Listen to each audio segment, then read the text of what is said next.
Qətil hadisəsi gecə saatlarında rayonun Bədalan kəndi ərazisində qeydə alınıb. Kənd sakini 39 yaşlı Afiq Yusubov aralarında yaranmış mübahisə zəminində həmkəndlisi 45 yaşlı Əzim Əzimova 4 bıçaq zərbəsi endirib. Əzim yaralı vəziyyətdə şəxsi mini avtomobili ilə müəyyən məsafəni qət edərək yaxınlarını köməyə çağırıb.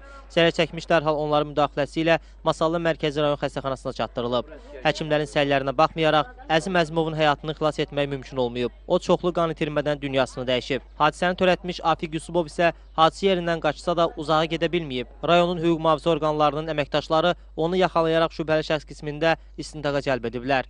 Faktla bağlı Masallı rayon prokurorluğunda Cinayət Məcəlləsinin 120.1-ci, yəni qəsdən adam öldürmə maddəsi ilə cinayət işi açılıb, araşdırma aparılır. Baş vermiş hadisə cinayət işi ilə bağlı şəxs şübhəli əsaslar olduğundan Yusubov Afiq Xanlaroğlu saxlanılaraq istintaqa cəlb edilmişdir. Əvvəllər məhkumluq olubmu?